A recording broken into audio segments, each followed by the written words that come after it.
Hello and welcome, this is Cheryl. Thank you so much for joining me today. In this video, I'm going to share a different way to use solar paste. I'm going to be using the Soaring Dragonfly, which is the January 2025 die of the month, as well as the Luxe Damask, which is the February 2025 BetterPress of the month. You can use whatever you want for the background, which is what I'm going to use the BetterPress of the month for.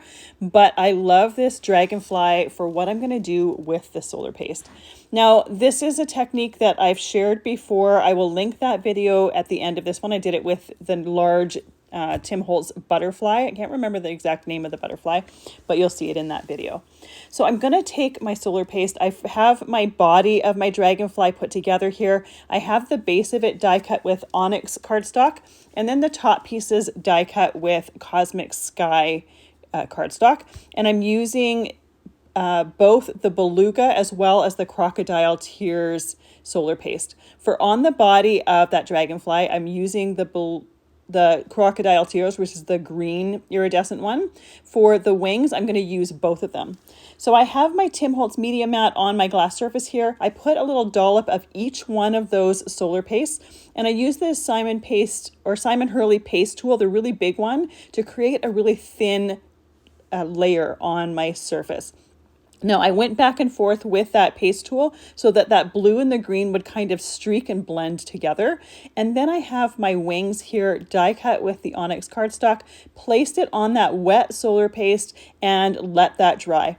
Anywhere the die cut was a little bit raised, I just use a die pick to press it down. I want to make sure that it's right in that solar paste, and then I let it completely dry. And this piece, I let it dry for probably about an hour and a half. It needs to be 100% dry before you work on or before you continue with this step here. Once it's 100% dry, you can peel that sheet off and it looks really, really cool. And because I have those die cuts in there, they peel off with that. So I have this iridescent wing that is also a little bit transparent. It's not completely see-through, but when I put that black cardstock behind it, you can see where that black cardstock ends and where there's white beneath it. So you see both the iridescent as well as the transparent wings to it.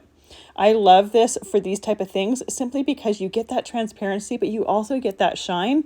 And because I have the black cardstock for the outline, I get the combination of the plain black cardstock with that iridescent shine behind it. Now, I purposely used a die pick to press that die cut in there because I didn't want to get any of that solar paste on the top part, on the black part. You could, if you wanted that black part to be iridescent, you could get some of that solar paste on there, use your fingers to do that. But I really love the look of it with that black outline and the solar paste underneath. Now that my wings are all cut out, and I just used my detail scissors to cut them out, these shapes are nice and easy, so it worked really, really quickly and easily to die cut them. I can glue my wings to the body using some Barely Art glue in a fine tip bottle and let that dry. Now, the great thing about having the wings separate on this particular die cut is that you can position them exactly how you want them. So I'm going to let those dry, and then I'm going to set them off to the side, but I do have to wait for that glue to set up a little bit before I do set it off to the side. I want to make sure that those wings are nice and stuck before I set it to the side and let it dry completely. And I do that by putting an acrylic block on top of it just to make sure that everything stays nice and flat and everything has good contact. Now, I thought while I was waiting for that glue to start setting, I would make use of that time and start assembling my flowers. However, I clearly didn't think it through really well because it wasn't until editing my video that I realized that you actually can't see what it is that I'm doing. So I have a bunch of the stems for the florals, and this is in that Soaring Dragonfly die set. I have the stems as well as the florals die cut, and I'm just gluing the florals right to the stems. Now, these florals, when you die cut them, there's a circle that gets die cut at the center. There is a center die cut that you can use as well. I chose not to use it for this particular project. I'm just putting the glue just where that stem meets that circle to glue that flower to it. I wanted my dragonfly to have bulgy eyes, so once the wings had set, I put some glossy accents on there and then set that aside to dry. And then I grabbed a detailed ink blending brush and used some shaded lilac distress ink and just ink blended the center of the flowers. I'm not ink blending them perfectly. They are completely irregular when they are ink blended. I'm just adding a little bit of color. It just adds a little bit of visual dimension as well as some interest. And I'm doing it really, really quickly. I'm not trying for perfection in any way, shape, or form here. I'm just trying to get the variation in color.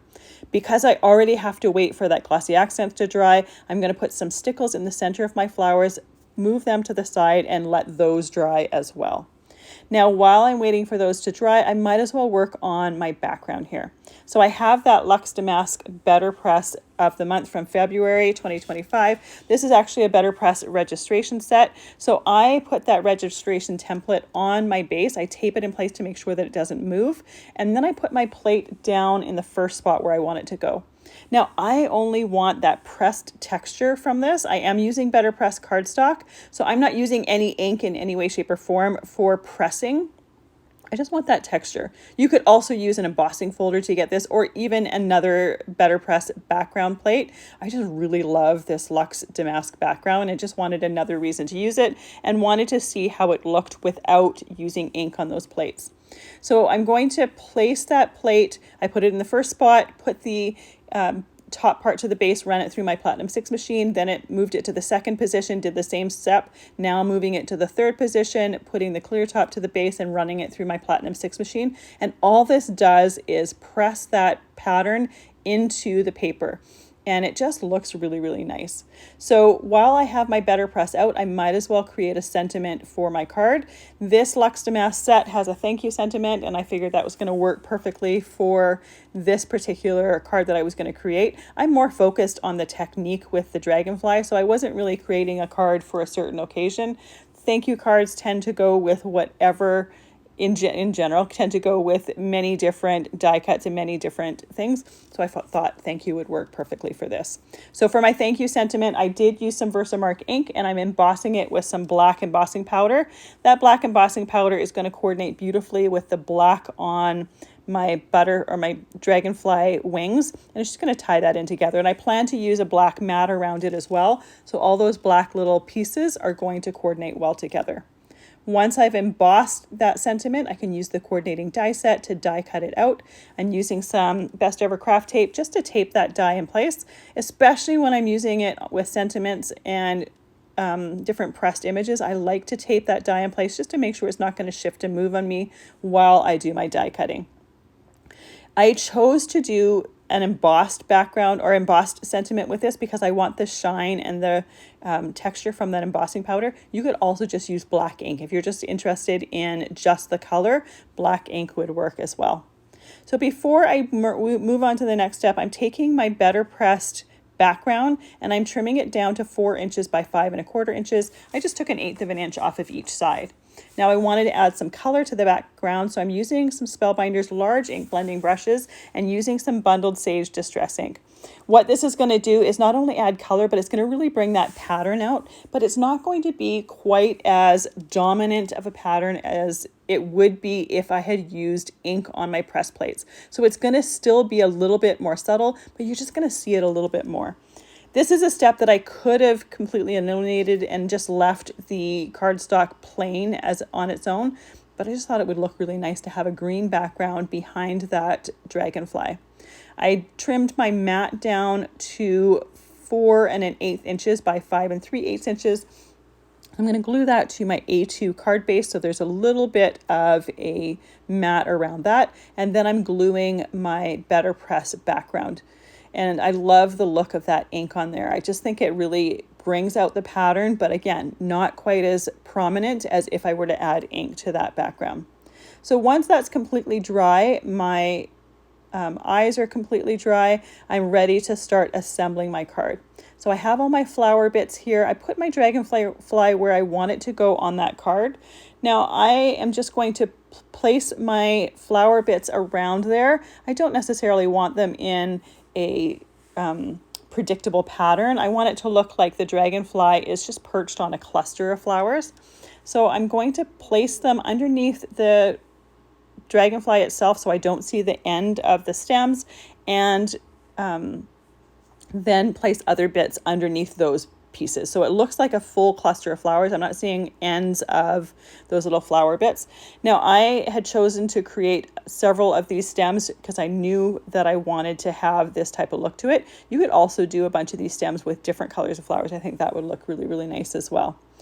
Once I have as many flowers as I want on there, I'm going to put some glue on the body of the dragonfly, and I just use my fingers just to press the wings out a little bit. I want them to give or to be out a little bit, just like real dragonfly wings. I don't want them to be completely flat against the card. I want to be able to see that iridescent shine to it. So by just gluing the body and having them raised up a little bit, I can see that. You can see the dimension right there. They're not raised up a lot, just a tiny little bit. If you wanted to support that a little bit, you could use a little dollop of glue and let that completely dry. I didn't bother with that. You could also use a foam pop dot. However, because those wings are transparent, chances are you would see a foam pop dot through there. So a little bit of glue probably would be a better choice. Thank you for joining me today. I hope you enjoyed watching this technique. It's a fun one to do for die cuts that have wings. I absolutely love creating with the solar paste, and this is one of my favorite ways to use it. I hope you have a fantastic day. I really appreciate you being here.